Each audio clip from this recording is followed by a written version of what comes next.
best journalist in the entire American soccer sphere, Mr. Charlie Boehm. Wow, the soccer wise music is finally playing for me. This is a big moment, guys. Big moment. I'm glad it gets you pumped. Is that your like UEFA Champions League walkout Oh, song? for sure. That's the MLS. That's the MLS anthem. Coming out of the tunnel. Hans Zimmer Right. actually worked on it for a little while with us, but we just didn't like the direction he was going in. It felt too small. We wanted something bigger, something that felt grander. Yeah, yeah. Well, you and I are both terminally online, so we would have to rock with the goth version, right? Yeah, Whenever that went viral among the sickos. 100%. Great moment. Shout out to Pablo Maurer, one of the best as well out there, announcing he is a free agent as of now. Hopefully not for long. Shouldn't be for long. So if you're looking for anyone to write the most interesting soccer story you could possibly read, go hit him up and find him. But Charlie, I was terminally online over the last few days for this Vancouver game, as were you. I was reading everything you were posting, and I was like, let's talk to Charlie. We have to talk about this. We'll talk about some big picture MLS stories later on as we get into the show, writing some incredible pieces over at MLSsoccer.com and other platforms, and anywhere you should follow Charlie on Blue Sky if you don't already. But we have both been around for a little while. We have seen some runs. We have seen some almosts. We have seen a lot of teams try and be different. We have seen teams try different, team building styles. The Vancouver Whitecaps went to Miami for leg two in all of this. And quite honestly, I just had to Google the score because I couldn't even remember the exact score line. It was 3-1 in the second leg. So that makes it 5-1 across the two legs. They are headed to their first final. We don't know who they're playing yet. We don't know where it's going to be played, which is something we will discuss in the chaos that is CONCACAF, which is the beauty of it all. But in everything you've seen, what do you make of what's happened over the last few weeks, months for this Vancouver team, and most especially last night? It's just amazing, and it's a great example of the beauty of our game. There's always something that can surprise you, even when you think you've been watching more CCLs or CCCs, catching more of the fever than you could have imagined. You think you've seen it all, and then an MLS team, and MLS teams have made runs to the final like this. MLS teams have made sort of Cinderella runs, right? I think maybe the best comparison we can make, if there is one, is the 2015 Montreal Impact, and now CF Montreal team that was kind of like Ignacio Piatti and a prayer, kind of like they were just the context was different. We'll get into that, but like for it to come out of nowhere the way it has is just incredible. And we'll also delve more to this, I think, but I have to start by emphasizing, unlike almost everybody, especially the team that actually got over the mountaintop and won in 2022, the Seattle Sounders, who were absolutely cratered by the CCC run, right? I mean, they were, it was worth it. I think their fans and most of us who know the landscape would say it was worth it, but they had their long playoff streak. They'd always made the playoffs in their MLS existence, and that ended later that year because there was so much of a hangover, so many devastating injuries, like the strictly physiological demands that you're putting on the bodies and brains of these players to get up to a high level of fitness and sharpness so early in the season, and then to try and maintain that is so tough, much less when you talk about thousands and thousands of air miles. And for the Caps, it's even more so, right? So the Caps always top out generally speaking. I haven't seen the latest numbers, but almost every season, the Whitecaps log the most travel miles just in a typical league schedule because they're up at the corner of the continent. And so they've made 2 trips to Mexico already. They've made a trip to Costa Rica. They made a trip as far as you can go and still be in North America to South Florida, right? And they are tops in the Supporter Shield table. They are the best team in MLS as they do this CONCACAF run. I mean, that's just incredible. And you talk about Nacho Piatti in that 2015 Montreal team, which was a blast and was so much fun. When they cut to Ryan Gauld yesterday on the sideline celebrating one of the goals, I hadn't forgotten about him because we've mentioned him. We talked to Axel Schuster about his health. Jesper Sorensen's giving quotes. But when I watch the team, I don't think of him, right? And how rare is that for an MLS team where it's not, oh, wow, yep, that's the hole the DP is leaving, right? The way the contracts and the salary caps are structured, the DPs are supposed to be 18% of your output because they're 30% of your expenditure, whatever it ends up being. And for some teams, it's even different. Messi's obviously 200% of what it is and what you're spending on. And so that part as well, on top of all of what you just said, is so incredible. And they have gone down. This isn't just, oh, they've gotten early goals, they've gotten fortunate goals, they're good on set pieces, and then they can see out games, right? They were up against it yesterday. I think the most I've seen, that opening 25 minutes was the most, but it was the same when they went to Monterrey. They had their moments at Pumas. They lost at Costa Rica to start this whole run at the beginning of all this against a Saprissa team with Kendall Waston at center forward who was ready to give them the business and show them what they're missing. So it has not been straightforward and simple on top of all the challenges that it always has. And the way they've handled all of that, I think, is what has brought a lot of fans. I know in our Discord, obviously Inter Miami have set themselves up as a bit of the giant and people like underdogs, but I think Vancouver has pulled people to their side with the way they've gone about this and the way they play the game. I've often joked on Blue Sky that Inter Miami are the telenovela of maybe not just MLS but North American soccer since the Messi era began, because they don't do things the easy way necessarily, right? And they like the great triumph of them winning the Supporters Shield last year wasn't so much that they did it. You would say, oh, well, you have Messi. No, they did it without almost half the season without Messi, right? And he was incredible in the minutes that he did play, but they found a way to build a collective around the superstars that did it. And even like what Javier Mascherano said in his Matchday -1 press conference this week, yes, we're under pressure, but like we have nothing to lose. We have everything to win. And, it's going to be so much more epic when we come back. Like the pressure of a situation like this is what you live for as a player and as a coach, and said some stirring stuff and linked back to the great Barcelona remontada of 2017. And it was all like, oh, great. Thank you for writing the piece for me. I was going to say, he made sure everyone had the highlight package pulled from 2017. Pretty good, pretty good as far as a set of quotes to work with. And now we have this dashing stranger from British Columbia that rolls in and just steals the screen. I mean, it's like a Ryan Reynolds, star turn here or something. Like, it's crazy that this team with such a collective ethos, with their highest paid, most accomplished, most renowned, and who they acknowledge is the linchpin, at least up until this run, in Ryan Gauld being sidelined. I mean, it's just amazing. And it looks like I'm hoping we get another plot twist in that the gray part of the night for the Whitecaps was Sebastian Burhalter, again out of nowhere, right? A name but not a career, right? Coming out of nowhere, a former $50,000 in allocation money, bargain basement pickup for the Vancouver Whitecaps. We got to go find the physical allocation money somewhere and put it on a board in the Hall of Fame. This was what was traded for Sebastian Burhalter. I mean, Axel Schuster, the Whitecaps CEO and president and sporting director, has got to find some way for an ego wall item for that transaction, because it's incredible. And it's just he among many who have just found a new level under Jesper Sorensen, who just got here. He barely even knows what all these acronyms are, right? And he's just bossing it. And so. But Burhalter picked up a yellow card last night, which in a really fleeting moment, there actually was a period. As you mentioned, the opening was tough, and then they were really looked desperate to get to halftime. I mean, They were against the ropes as the first half played out, and for the first time, they seemed to on this run, at least maybe since Costa Rica, they lost their composure. And the Whitecaps have been so incredibly poised, and they were feeling it, right? The early goal, I think, it being a soft goal where Takaoka maybe will later acknowledge he could have done better on the Jordi Alba chance at the near post. So you're feeling a little shaken, right? And it's wet, it's humid, the pitch is fast. There were a couple dumb fouls. Eddie Ocampo, who's been incredible I think he's 21 as a do everything right back, commits a really rash challenge on a player he's much faster than at the edge of the box in Luis Suarez, to give Messi one of several dangerous set pieces around the area. And I was sort of thinking, all right, there's finally a bell tolling here for the Cinderella.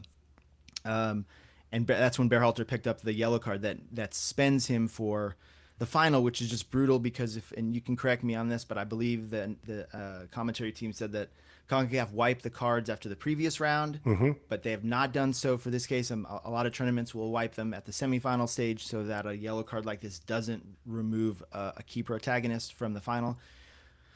However, we got here by choice or by chance in the CONCACAF Mundo, the breakout star and the maybe most critical player in this run is going to be sidelined, which is just awful. But with the final not being for another month, and we heard what I think last week maybe that Gauld was days away from resuming full training. Yeah. So I'm hoping that we'll hear Ryan Gauld's music on the eve of the final, and we'll have him replacing Burhalter, because that's probably the best case scenario at this point for if you want to try and replicate what Seb Burhalter has done. Although I will tell you, I have been researching JC Ngando's eligibility for Canadian nationality because he has been, again, a part of this whole, everyone has elevated their game. Everyone has stepped up. Everyone has played in a different way.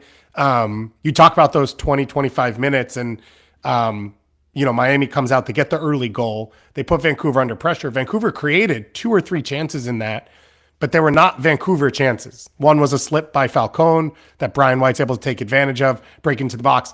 And I was worried for one reason because it didn't feel like the Vancouver team we've come to know over this year. And for the other reason, as I think Stu and John talked about pretty consistently on the broadcast of, you have to take out Inter Miami when you get the chance because they don't stay on the ropes. And LAFC will tell you that. And literally every team in Major League Soccer that plays them in the league will tell you that. And Vancouver were able to find their feet once again. And as you said, Sebastian Burhalter, a huge part of that. Let's have the convo right now. Is he a U.S. national team player?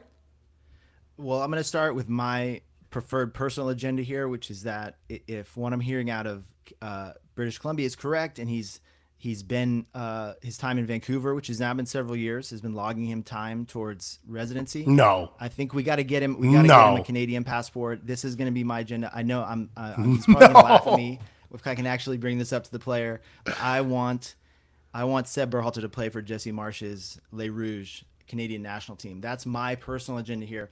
And you're going to tell me there's going to be immigration lawyers in the mentions. I get it, but I still we got to push this. On a slightly more realistic note, yes. I mean, of course, listen, I say this all the time in the national team context. What you do at the club level is what opens the door, right? We're not saying he's going to be a starter. We don't know if this is a game day player. He deserves the chance to be in the environment. And I think Pochettino has shown that that's somewhat analogous to his approach pretty eminently right now, with the way he's handled Luna, the way he's dived into January camp, right? Which we thought maybe someone with a European perspective would think, what is this? Why do I have to do this, right? That was certainly Jurgen Klinsmann's vibe on the January camp. But Pochettino wants to build the pool. He wants to shake things up. He wants hunger and a lack of security or complacency among every level of his squad and player pool. So and listen, this is not just about MLS. He's been arguably the best two-way midfielder in MLS, but Seb Burhalter has also been an elite player on the continent. Right. So respected. He's doing this against top players at top Mexican clubs as well.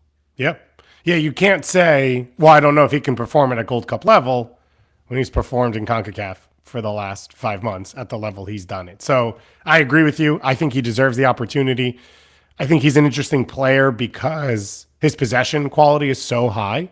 And I think he drives the game forward, not as a true creator all the time, but he understands how to get into the attacking third. He clearly understands the runs to make on the end of things. His finishing has been unbelievable over the last few weeks. I mean, the goal this weekend's absurd. That's the highest level you can finish at. And so I think he adds things that's missing. Also, you can't watch all of this and not want that grit. You can't watch this and say, this guy has found ways to stick to his game and play his game in tough atmospheres, on the road, at altitude, in humidity, against tough opponents, with the game against him or with the game for him, right? He talked yesterday after the game about the banner in the first leg where the Whitecaps fans put up, "You allowed us to dream again." Sold out BC Place, right, for a club. And we had Axel Schuster on the show 2 weeks ago. They're being sold. They have a stadium announcement that is mainly just to say, like, we want to stay here. Like, there is so much going against this. And I think one of the things we see the U.S. struggle with is the pressure of positivity, even of like, oh, we're supposed to win. The crowd is here for us. Everything is set up well for us. And Sebastian Burhalter has handled all of that at a high level this year and has played at an incredible level and should be up for golden ball in this tournament as well. And I think if we pan out a little bit further, even, you know, there was a lot of skies falling, you know, panic or something approaching it the last window with just the stakes of that tournament relative, you know, whatever you think of CONCACAF Nations League as a concept. This has become the gathering for the A teams of the you know, the CONCACAF elite. The finals weekend is big, right? There's just not that many data points at a high level competition with your A squad, and they biffed it, right? So then if you stop and go, okay, you still have more than a year until this tournament on home soil. Think about the teams of the past that, you know, of all national teams in the world that have had great tournaments after dodgy qualification cycles or lead ups, right? I mean, I think the all time example is that Danish team of whenever that was, 88 or 92, that 92. didn't even qualify, failed to qualify, only gets to back in at the last minute because I think it was Serbia or Yugoslavia lost their slot, or it was something relating to geopolitics, and they go on and have this incredible run. And there's other teams, some of the U.S. teams that had great runs at the World Cup didn't necessarily show that in qualifying. So start to think about what the trajectory of this team reaching this expectations or exceeding them next summer. It's going to be a late run type of situation. It's going to be finding momentum quickly, getting something to gel, creating a little bit of magic. So, okay, so what does that look like in terms of how you actually like build the squad, and like think of the energy, the dynamism in every context, on the pitch, off the pitch, in the conversations that you get from someone with a story like Seb Burhalter, just coming in and shaking things up. I mean, Diego Luna has already done that in the first couple of months of this year. I think you want to multiply that if you're Poch. Yeah, Burhalter has a little bit now of the I went out and figured out my career, which I think is a responsibility and a maturity that we're not seeing for everyone. I think that's part of this conversation right now of like pathway and what it leads to and all that type of stuff. He came up through Columbus, where I will tell you he was a star. Like he was, and it was at a time when Columbus's academy was not in a good place. He was like a hope for them, that he and Tyler Wolff would be these homegrowns, and obviously Greg Burhalter and Josh Wolff coaching the team. So it was like kind of just a fortunate situation. Goes on loan to Austin because he's struggling to get first team minutes. It doesn't work out. Comes back, can't play, gets sent to Vancouver. And I remind everyone last year, I think in the playoffs, he was playing right wing back for this Vancouver team. So he was doing enough to get on the field, but not in a central position, not in a position to create the game. And he was pretty much out there to serve deep crosses to Brian White. And like his service was good enough that he struggled at that position. Like I think he struggled with Bouanga's speed, and he's not a right back. So that's pretty understandable. And you think about all these players, Tyler Wolff, a good example, like Tyler Wolff's an MLS player. It's hard to find your feet. It's hard to be a great professional. And I think with Sebastian Burhalter, most of us just thought like, okay, he'll be on rosters, right? He'll move teams. As his career goes along, he'll become a veteran presence, and he'll get pulled into young teams or teams that are hoping they're about to get over the line and fill in some minutes at the center mid position, at the 6, at the 8, whatever it is. And so for him to sort of understand that the next level existed, and obviously the combination of playing under Jesper Sorensen is a huge part of that with the way they play, the possession they play with. And it's funny then when you look over at what Greg has built in his career and obviously what Sebastian was raised in and what he wanted to accomplish. It is awesome to watch. He's not the only one. Ali Ahmed, unbelievable in this game as he has been for 2+ years now. He is one of the best wide players. Sabi gets the start for the second time in a row, but it had been Jaden Nelson's spot. And again, Jesper Sorensen pushing the right buttons, finding the right pieces. And I think you could go across the board man for man, including that Brian White finish. That is like top level stuff to be able to finish across your body with the momentum going the other way and to do it so delicately that it's able to find that far post. It was unbelievable to watch. Clinical. I mean, and again, I think I could imagine there's striker positional coaches out there who will use the film of that goal as a learning resource, because just the elite understanding of space in the box, finding separation. I mean, he just a classic, pushes the two center backs, occupies the attention of both center backs, looks like he's going to split them, slams on the brakes, and finds himself in a little 5-yard pocket right at the penalty spot, and knows exactly what to do. Clinical finish, tucks inside the far post. I mean, just amazing. And it was a run from Burhalter, seeing the space, interpreting it, moving into it. I think we have, because it's a complicated conversation, but like there's a lot of coaches' sons, and I think there's probably a few examples of coaches' daughters too, and we'll probably see a lot more of those going forward as the development picture evolves on the women's side. But it's so hard to have a proper, useful conversation about coaches' kids, because someone like Berhalter is almost a corollary, or maybe the mirror image of a Gio Reyna type situation, where these guys and girls have come up in 24/7, like ball is life, I call them, environments. But they also are inevitably, connect in at some point to the network of their parents, of their parents' professional life, and so it can be very hard to tell where those lines begin and end. And obviously, we see with GeoGate, how messy it can really get, right, in worst case scenario. And I urge everybody to go read Jeff Reuter's profile, and he had a 1v1 with Sebastian Berhalter this week, or maybe it was last week and it ran this week, but really got him talking a little bit about being Greg's kid and like how that manifested itself.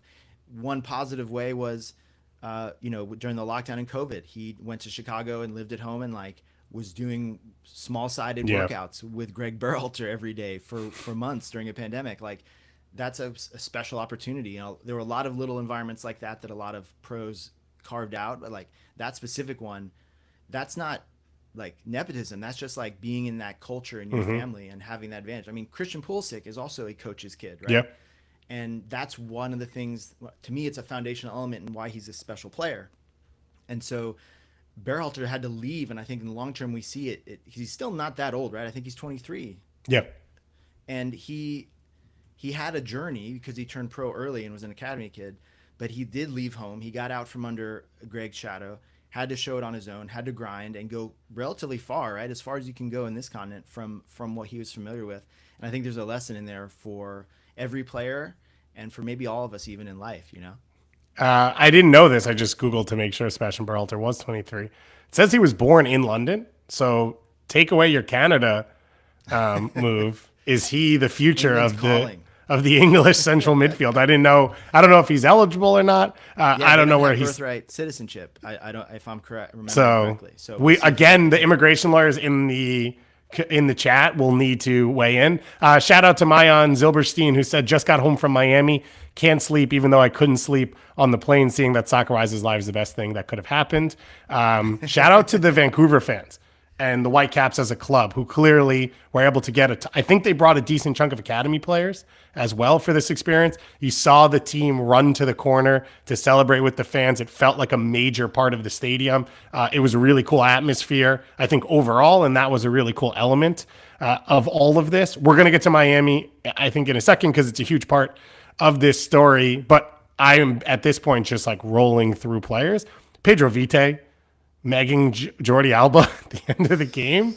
He's a special player. Again, he's one. I loved what Axel Schuster said on our show when we talked about it. If you haven't listened to it, he said, like, we gave him a plan. The plan was not you'll play tomorrow, right? The plan was development. And his agent came to him and said, you're not playing. What do you want to do? And he's like, no, I'm fine. Like, this is the plan.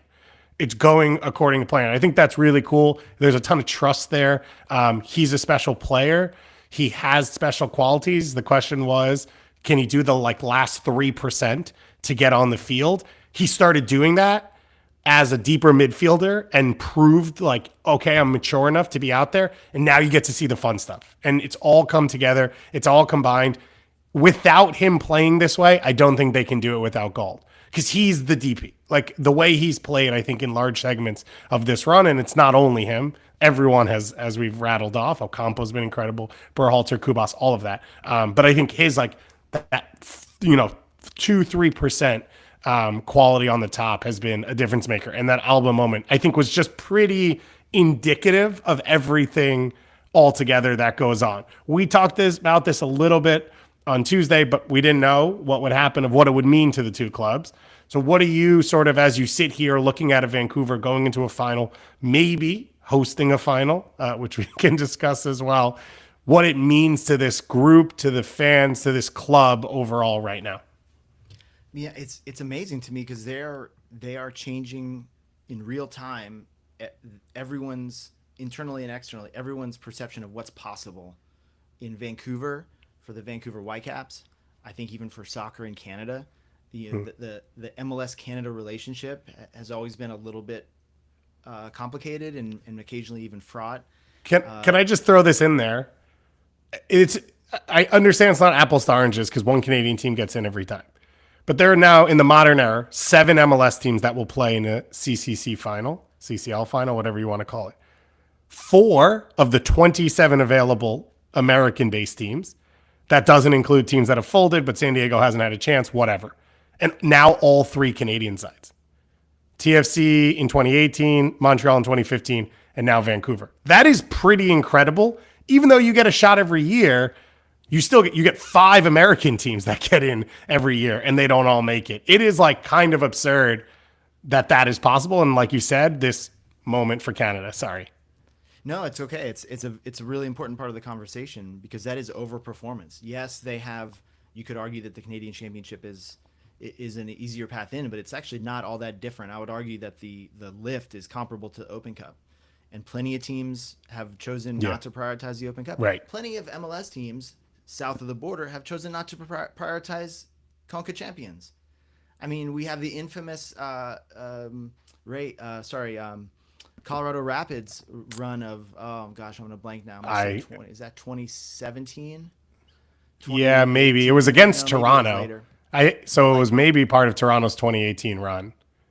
Anthony Hudson, Yeah, the new coach of the Rapids, saying this is a preseason for us and just punting it, right? And that actually may have been the Toronto's first round opponent. Yeah, I think it was. Maybe, but like and back when there was a group stage and you started in the fall and finished in the spring, it was like a lot of coaches saw it as a hindrance to the playoff push.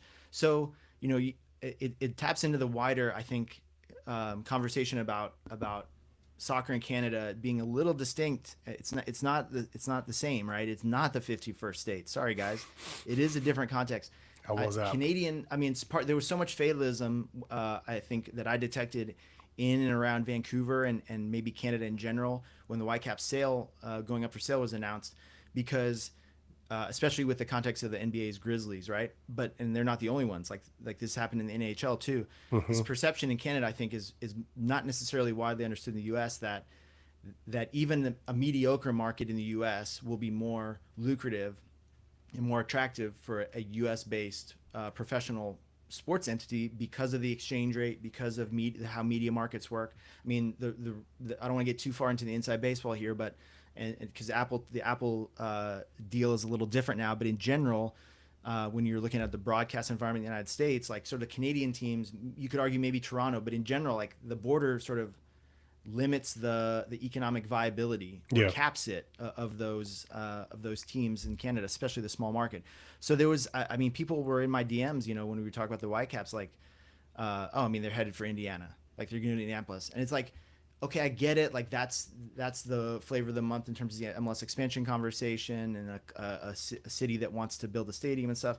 But like, let's pan back for a second here. Like, Indianapolis is not on the level of Vancouver as a world city, right? And a part of the interesting thing about the sale is, they are not one of the wealthier ownership groups. If even a moderately more well-heeled ownership group comes in to replace them, like you could absolutely do with Vancouver what Toronto and Maple Leaf Sports Entertainment have done with Toronto, and taking a big market and acting like it and acting like a big club in a big city. They do consider the Whitecaps, they consider the city, the quality of life, the natural beauty, the cultural diversity to be part of their recruiting pitch. They haven't spent a ton of money up to now, although there's been a steady sort of increase. And when you look at the wages that Gald is on, when you look at what Stuart Armstrong was on in the brief time, we haven't even mentioned this, They brought was supposed to be the final piece last summer at the end of the transfer window, like the DP that was going to push him over the top after always seeming like a little short on elite talent, right?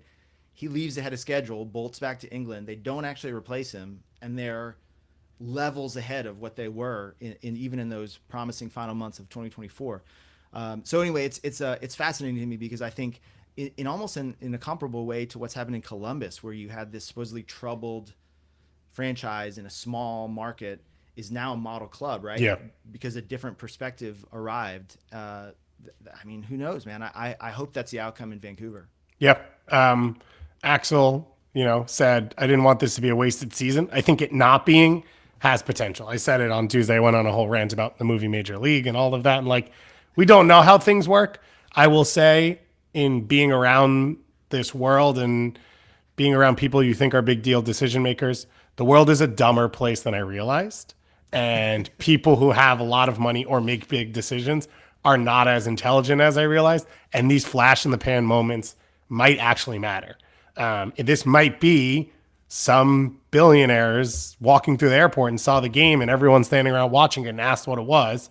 And in 6 months they own the team or something like that. And that's how it could go down. Or it could be that they see everyone showing up to BC Place for a CONCACAF final, because the potential does still exist that Vancouver could host this game. So what they did was CONCACAF created a standings for the final 6 games of this competition, which is basically erasing the first round for all the teams going into the final. And there's a table with results out of that for who will host this 1-game final. Reminder that they moved last year to the 1-game potentially home host final. And so the 2 legs go into this one final and you have to pick a host from it. Last year was Pachuca. The Columbus fans yesterday are already making the jokes about laxatives and all the other stuff because of what happened to them. They feel that they were food poisoned or whatever going into the final and struggled to get the result against Pachuca, in which I actually thought you saw a lot of the good soccer. So with the 3-1 win for Vancouver, they moved from the bottom, obviously past Inter Miami, but they put themselves in the potential to actually host the final. So I believe a draw of any sort between Cruz Azul and Cruz Azul and Tigres, tonight would see Vancouver host the final. A win for either team and they're done because they would be behind on pure points. But the draw, because of their goal differential with the 3-1 win in the last round, would give them the opportunity. I say that, though, with a caveat, which is apparently it's written in the rules that CONCACAF reserves the right to grant the hosting rights to the club with the highest standings or to whatever place they see fit, I believe, is somewhere in the language as well. So on top of all of this, the potential exists that this game could be played in Kingston, Jamaica, if that's what CONCACAF decides. I love that idea. Guys, let's make that happen. It's another long trip for Vancouver. No, I think you nailed it there from what I understand. Reading the rule books, talking to people, I was actually surprised to hear relatively strong confirmation from trustworthy sources that this is the deal. A draw tonight, and the final is at BC Place in Vancouver. I instinctively immediately sort of pushed back because CONCACAF has left themselves this rather large loophole that they can actually put it where they want. So, and I guess we should probably, this is a good time to talk about that change in general. I think it was last year was the first year they went to a single leg final. I'm still baffled as to why this is happening. I think that this is sort of comparable to an MLS shifted from a neutral site MLS Cup final to the higher of the two higher seeded of the two teams hosting. I think you want to have, if you can't do the Super Bowl, right? Everybody would love to be able to do a Super Bowl type extravaganza at a neutral site and have everything sorted out ahead of schedule and be able to plan around it. But that's predicated on institutionally strong demand for your product in terms of filling the stadium and broadcasting and so forth. So I think CONCACAF wants to have the Champions League final like they do in Europe, where this is a spectacle and you can have it anywhere and you know that it's going to matter. But I guess that they're they're not quite confident enough in neutral site ticket sales and juice and in general, the buzz that you want for an event like that. So they're gonna keep doing this sort of hybrid seating system. And to me, it's sort of the worst of both worlds. Yeah, I mean, right. like it's I guess again, if you look at it life as a telenovela, then maybe it's a fun plot twist, right? I mean, if it comes down to like those one or two more goals last night, padding their aggregate lead on Messi's Miami is what gets them to hosting rights. I mean, that's incredible. I guess you could argue that it's merit based because it's fundamentally based on your results and your goal scoring output and stuff. Let's call a spade on this one. Vancouver played Saprissa in the opening round, and Cruz Azul played Real Hope and won 7-0. Right? So if that's the difference of what ends up happening, I think that is a little bit rough. And you could go a little deeper and say coefficients, right? Success over a long period of time, the way you qualify matters in some of this. Like, if you're a champion, you get potentially a bye or you get a different team. I guess the reason it has to be the 6 games is because of the bye. Oh, sorry. So that game doesn't count. Yeah. That was my mistake. My bad. So you start to see the thought process, right? Or at least we're reasonable. But you say worst of both worlds because you can't have the neutral site, as you said. It just won't be the event you want. So then you get the full advantage to one team. Stretch it across 2 legs. Make it home and away. Like, if you're going to put it in someone's building, I think you have to make it 2 legs if that's the way you've played this whole thing out. But that's just me. Me too. I mean, I think there's an old school element when you think back to some of these. Again, we talk about these great MLS runs, right? Real Salt Lake Monterey was an incredible final, and the 2-legged nature of it was part of that, right? Yeah. Just like the chess match and the psychology of holding serve at home and every moment mattering and every Beckerman got suspended for the second game in the first leg. That was a huge storyline for a week. Yeah. And the fact that even, a positive result, I mean, this is another conventional wisdom that the Whitecaps are sort of overturning. They've not made it exactly a fortress, right? Yeah. I mean, it was right. It turns out the 2-0 in Vancouver in leg 1 of this fixture was massive, but they left themselves so much to do. I mean, there's that familiar sinking feeling for MLS teams at the end of the first leg when they're, as so often is the case, they're hosting the first leg, and you're thinking, all we get is a draw here, and now we have to go to 2 miles high, right? We have to go to Mexico City, or we have to go to Leon or usually high altitude, foreboding, imposing trips far from home, and that's just typically been a house of horrors for MLS teams. And again, they keep getting these positive results, but for sure, there's just too much randomness built into 90 minutes as opposed to 180. I think. Yeah. Let's move to Inter Miami here, because that's a huge part of this story as well. I shout out to Christopher in the chat who says, from an Inter Miami fan, congrats to Vancouver on playing an incredible series. Heron Head says, Vancouver played a great game, but Javier Mascherano has some serious issues to take care of. He's not playing his best 11, and it's very apparent.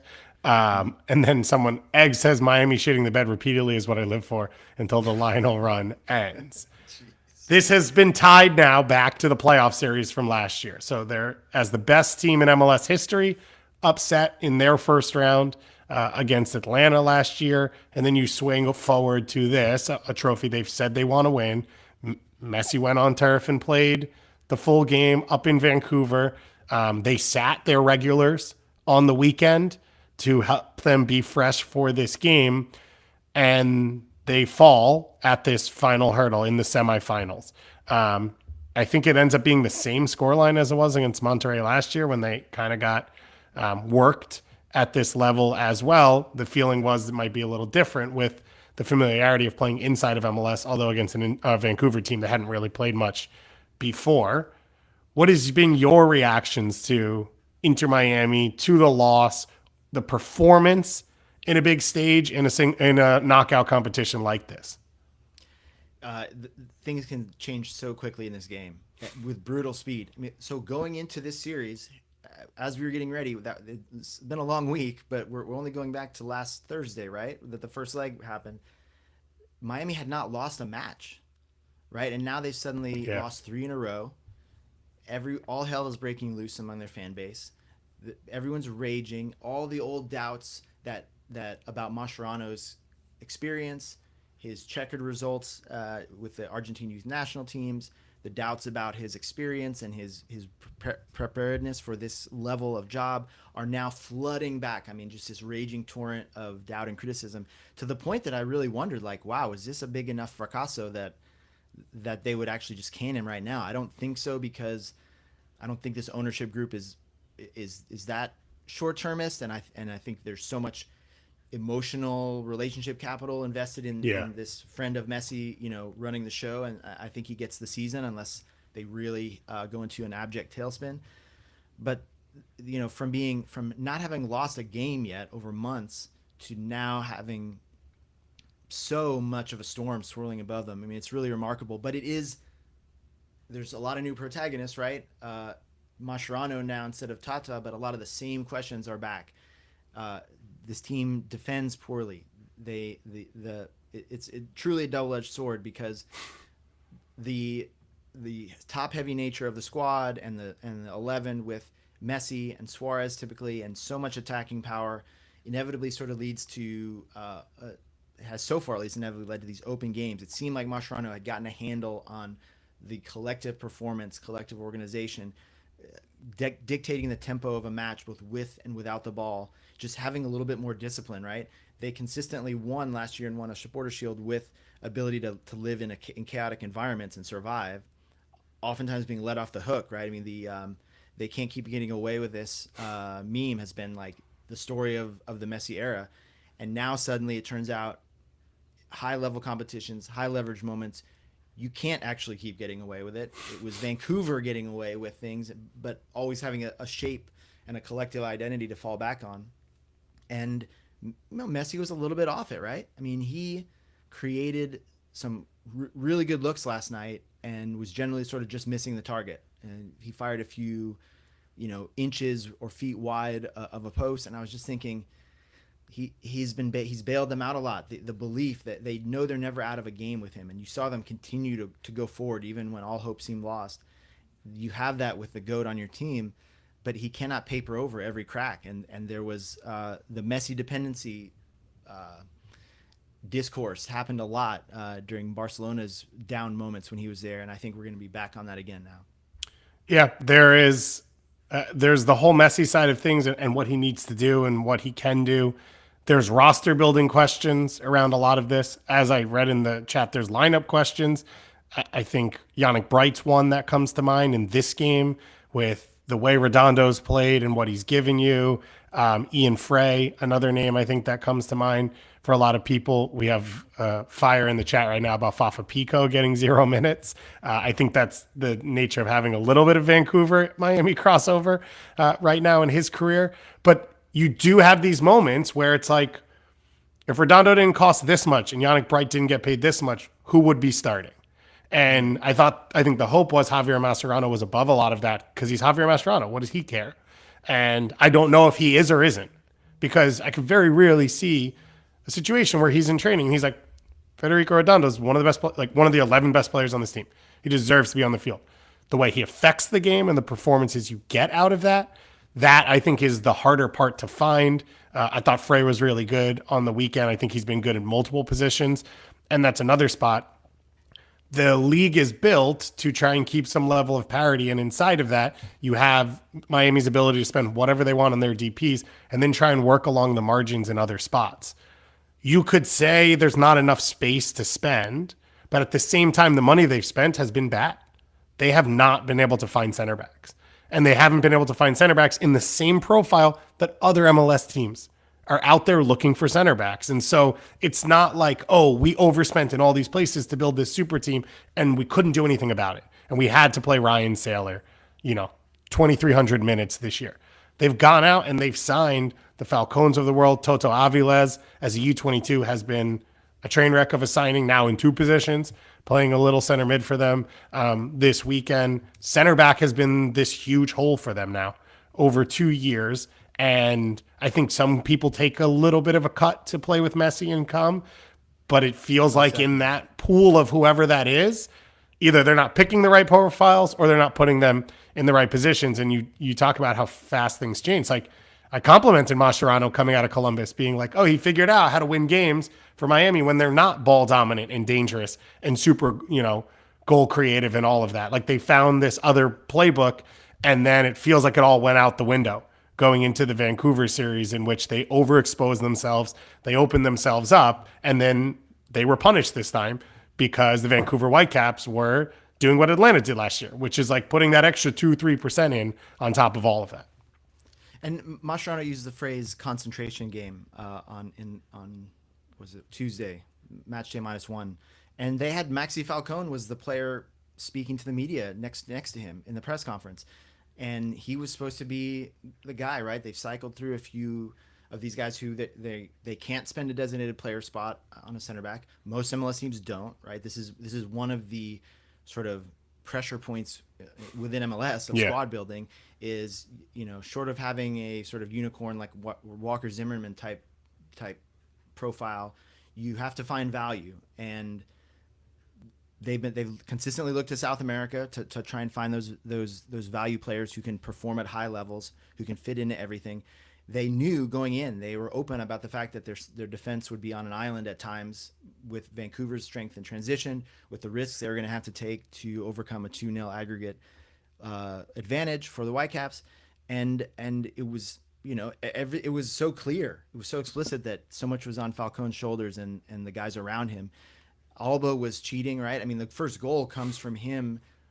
And I again, I want to emphasize, like, these are small margin in situations. These are big games being decided in certain moments. The Miami goal comes from Alba ranging forward, and the one change in Vancouver's 11 was Sabi coming in for Rios on that attacking right wing spot, and it looked like there was a mix-up where Sabi didn't. I don't want to try and speculate as to what their defensive shape was for that specific instance for Vancouver, but he's well behind the play, jogging, watching as there's an overload created against Ocampo on the right corner. And it was like, oh man, if that could be the moment, right? Because that's the perfect situation for Miami. They get the early goal. So much sort of the Vancouver poison belief will be shaken by that. And then it was, and again, we talked earlier about them being on the ropes going into halftime.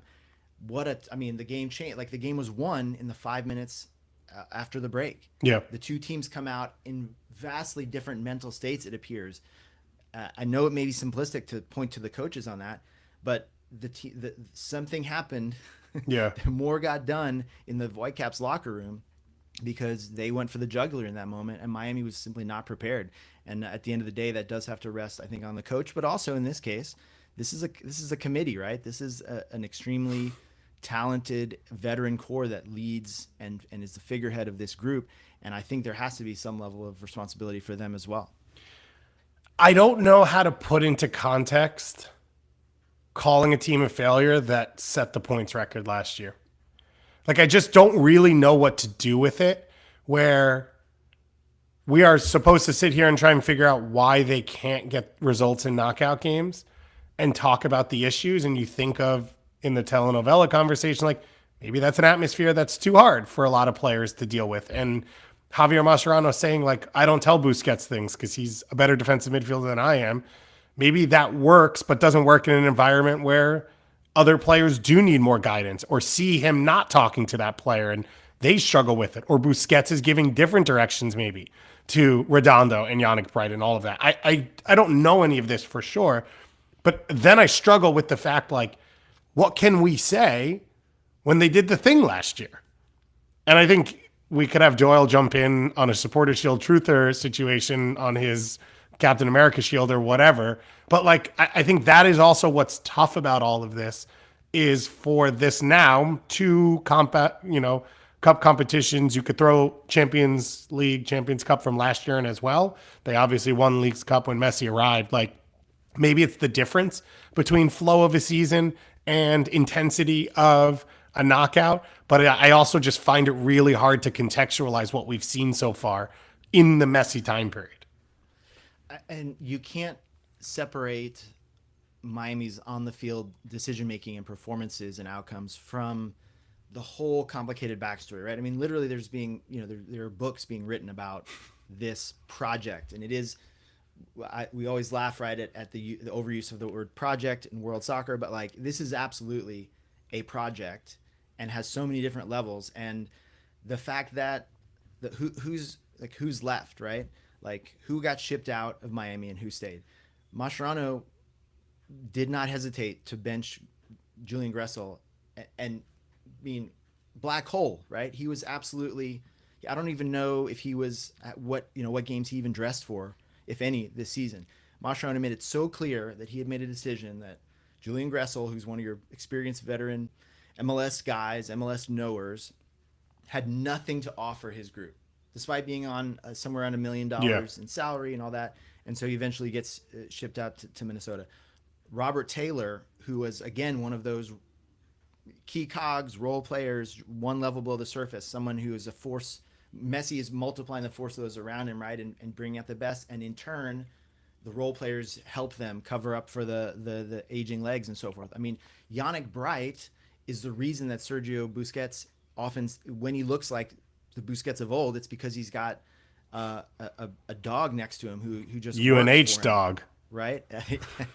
A phantom dog, right? They're the phantoms, right? I have no idea. I could picture it, but I couldn't think of it. No, I'm probably blowing that. But anyway, so like, yeah, and I was talking about that the other night. I mean, that Yannick Bright being second to Redondo, okay, like we can talk about pedigree. I like Redondo as a player. I think he's bringing a lot to the table, but that's a fine line sort of decision that he made in both legs. I don't think it worked out for him, right? And again, Robert Taylor turns out to be the one that has the most value as they're looking to improve their cap situation and all their, the budgeting side of things. So he's the one that gets shipped out. Well, maybe think about who doesn't have perceived value around the rest of MLS, right? I mean, I think that's a really notable part of this. They're such an outlier in some ways, but they're living and dying by that because they've had to put their eggs in a basket like Maxi Falcone, and it's tough, man. The guy's only been here a few months, and there's always a big learning curve with MLS and North America in general, right? But those are the decisions they made, and they've gotten burned. And I will say, like, and I think Doyle has earned the right to brag a little bit on some of those predictions because I thought this was going to be the opposite, and I think a lot of other people who follow the league felt that this team was going to be a little too old maybe or not quite balanced enough to be a shield contender. But in these one-off moments or these two-off moments like a CCL series or a playoff series, surely in that environment with the clutch performers that you have in that squad, they can cover up deficiencies for 90 minutes at a time or 360 minutes for a time or whatever, like. So that's why it's like this, everything going the way it has and them not being a tournament team still gobsmacks me. Yeah, there's so much weird stuff in all of this.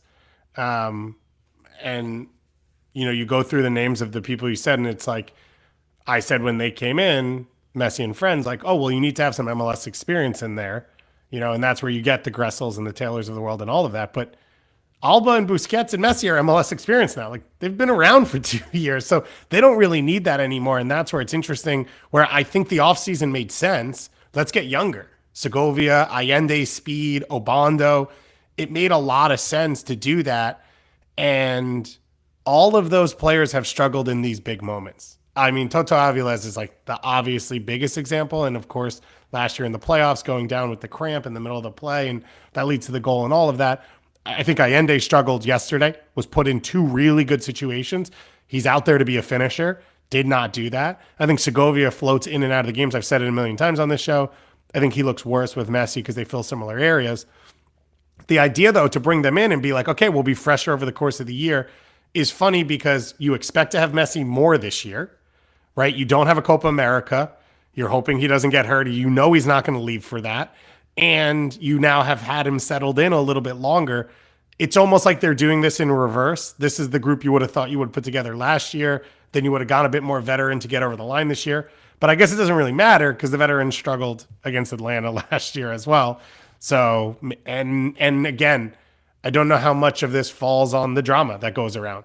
Tata Martino quit like 15 hours after they played their final game against Atlanta. That could not have been a stable environment going into that game. And as you said, Javier Mascherano, first-time head coach, first time in this region. It's a few months in. It's a tough order to try and win a semifinal in a big moment. In saying that, Jesper Sorensen just did the exact same thing, and you could argue with less resources, but also was able to turn a team around and change things. And Vancouver is headed to a CONCACAF Champions Cup final.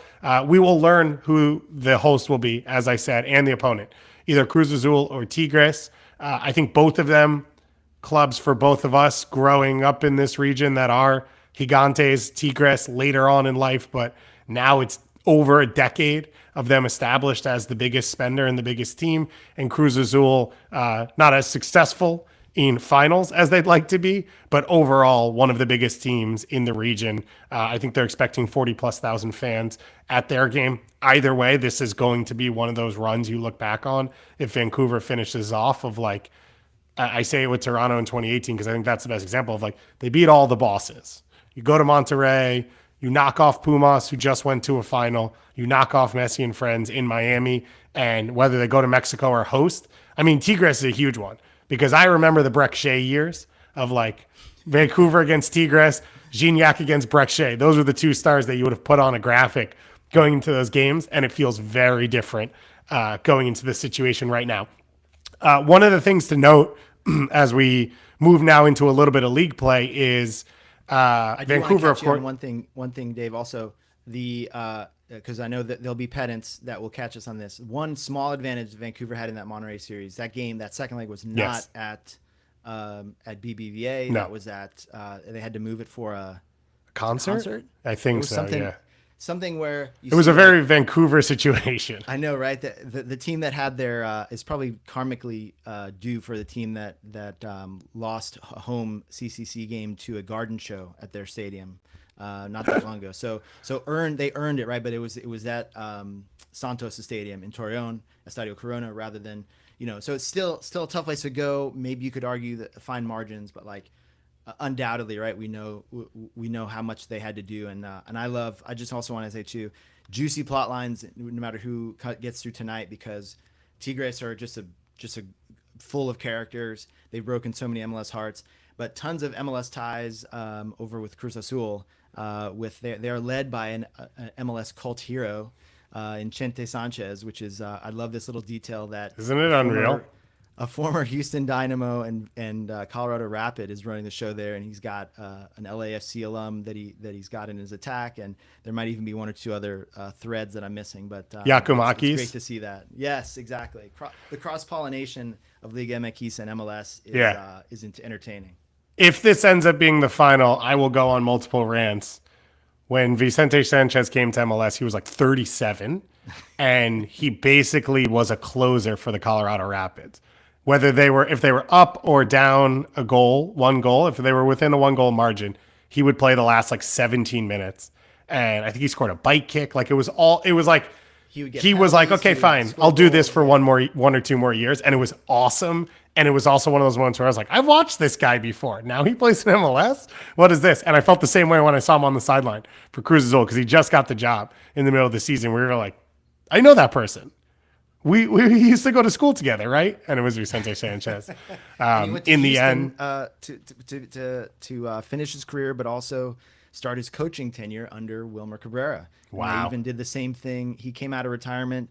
I think he was like 40 or 41 or something. He did the same thing in USL for Rio Grande Valley with Wilmer. Cabrera's a coach, and so.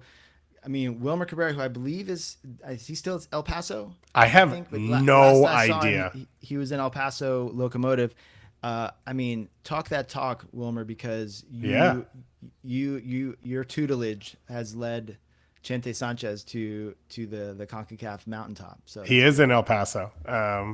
Shout out to Wilmer, who coached me when I was a little kid for like 13 seconds. Oh my God! On Long Island. Shout out to Long Island, where I am right now. So Vancouver going into this weekend now. I said this when we sort of talked about the run they've been on. They have had no games canceled because of CONCACAF competition. This is something MLS had done in the past as the league sort of pushed, I think, a little bit more holistically to try and get a team over the line.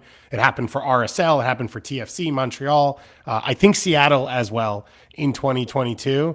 That has not been the case. So Vancouver, they've played the full allotment of games. Miami had played one less game because of the international break. Miami hosts the New York Red Bulls this weekend. Vancouver hosts RSL this weekend as they can try to continue their run. I think I've heard rumors that maybe one of the games leading into the final might be moved as a chance to sort of give them some extra rest. I don't know any details around it. I'm sure we'll learn pretty soon. But these two teams now go back into MLS play. For Vancouver, it's been historically successful, and Miami now, like, this is the thing to play for. The focus has to be Shield at this point. Yeah, and you're right that there will be at least one match moved because Vancouver are currently scheduled to play a league match at home against Portland on May 31st, which is the day before the Right. CCC final. So That's we'll the see game. that'll get moved. Boy, it'll be Oh, so right, much because the fun. game moves to a weekend for the single game final. Again, another Conca quirk, right? Like, why not?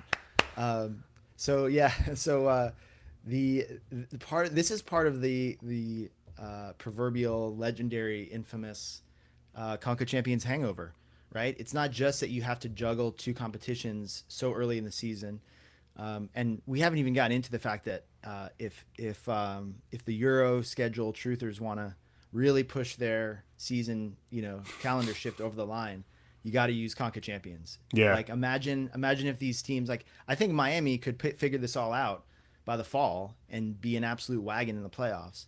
And I'd much rather see that team competing at continental level.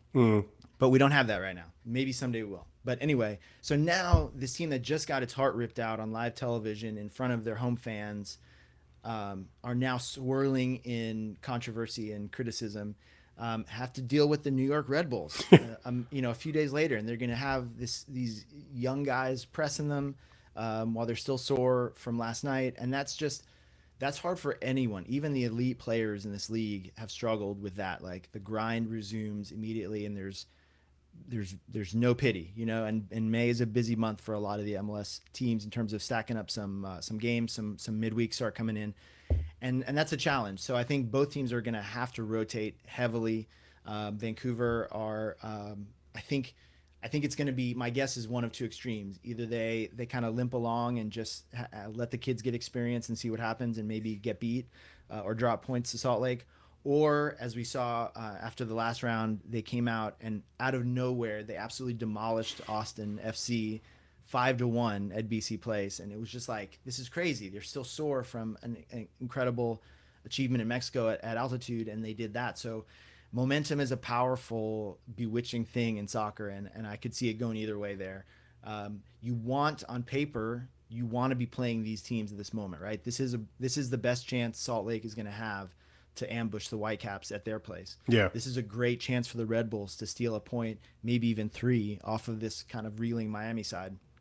But if for the Whitecaps, I mean, the way they're feeling, and I guess you can construct a situation in which Messi and whoever else are pissed off and take it out on the Red Bulls, right?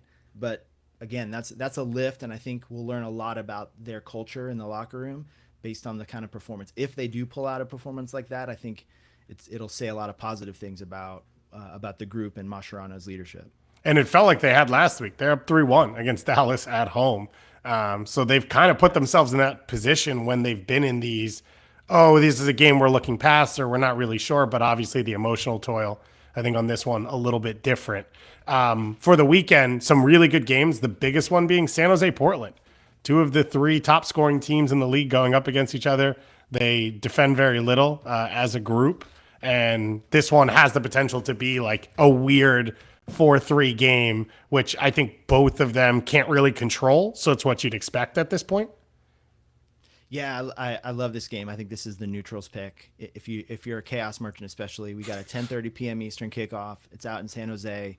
Maybe the Goonies energy, right? You have a Portland Timbers team that's been fun to watch, entertaining at times, but also super open, really ragged. I think Phil Neville wants them to be a sturdy, stout, tough to beat defensive unit, and it's just not happening for him. So you just got to ride the lightning, and that's great for us neutrals.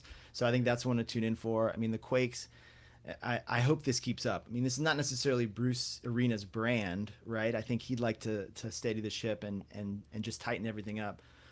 But he's working with what he's got, and right now he's got a ton of veteran attackers who want to show out, and let's hope we get a 5-4. I think hyping it now means we'll get a scoreless draw, but that still seems very unlikely to me.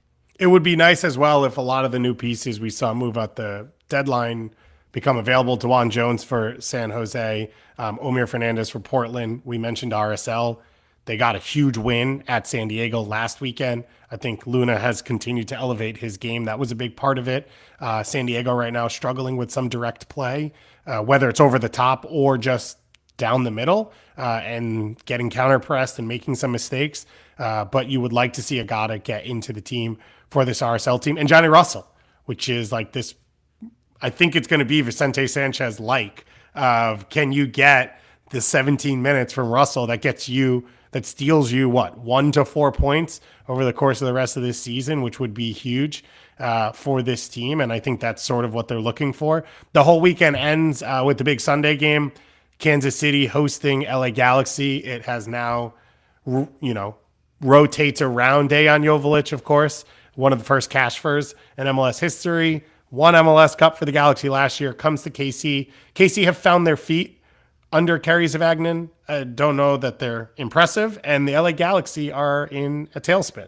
And every week we did the show on Tuesday, and Tom wants to talk a little about the chaos that is the LA Galaxy. But this now becomes like a must-win for both of them to close out the weekend, Charlie.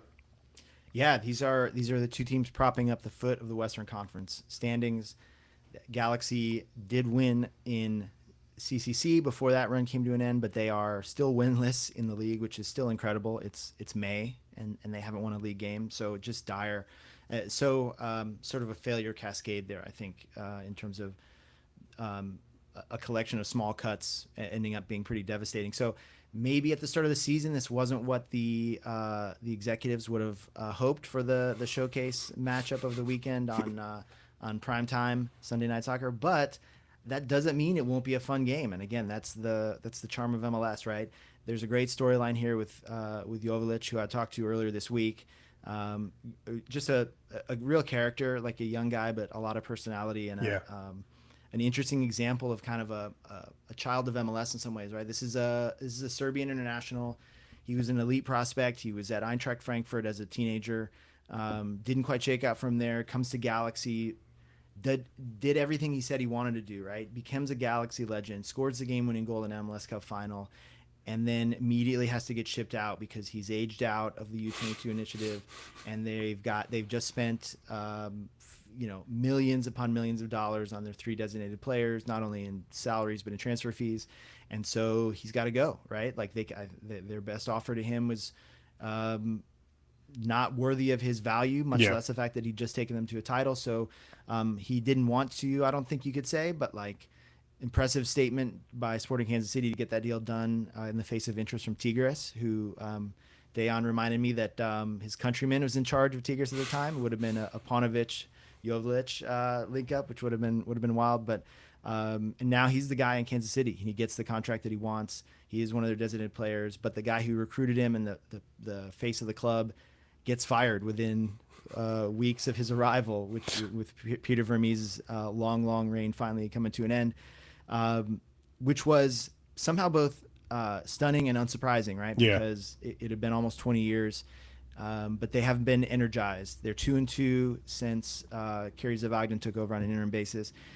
They are becoming kind of a neutral's pick, maybe one to circle, because they leak goals, but they score goals. Yeah. When Joveljic is an elite number 9, he has some interesting players around him. You can see the link up, the chemistry is starting to build with Shoppy, with Manu Garcia. So I think KC may end up being a fun team as long as they kind of keep throttling up. And I think you and I are both suckers for these open, high-scoring, high-conceding kind of outfits. And so I'm hoping that the Galaxy maybe will feel inspired and finally get going. At this point, the Galaxy are kind of a kids project, right? It's Peck and Paintsel and some kids that are trying to help them out, and Christian Ramirez. So I do think it's got to click at some point. I don't think that Greg Vanney's seat is all that hot, considering in light of how woeful the results have been.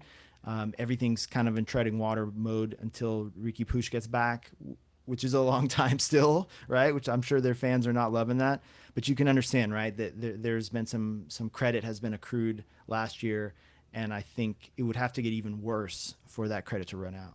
It's hard to watch at times. Peck just doesn't look like himself. And it's very clear to me, at least, that a lot of his success was because of the spaces he got into, which was a lot of 1v1 play and a lot of transition because of the attention that Ricky Puig drew and Dejan Joveljic. I think Joveljic has some cachet, and the way he played, I think, affected backlines a little different maybe than what Christian Ramirez has done, I think, since, because he hasn't been a part of the Galaxy and there's not really the like, oh, this is how he will hurt us.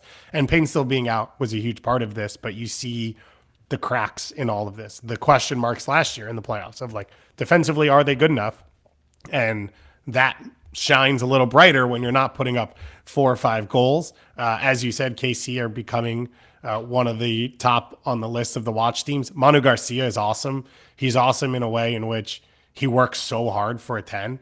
And any player like that, like I have time for, of there's quality, there's finishing quality from him. There's that last pass quality, but he also is like throwing in tackles. He's covering a ton of ground. And I think that's helping shore up some of what's always been Casey's issue, which is their defensive spine. And they've not had, you know, when Eric Tommy's played in that role and whatnot, I think they've been too easy to play against. It's also helped because they've now pressed a little higher, but you can only do that if the personnel's capable of it. And I think he adds to some of that. And so you're seeing a Daniel Shalvey get into the right spots and all of that. And I think there's, I wouldn't say a light at the end of the tunnel for SKC, but it has at least steadied them into they are a competent team.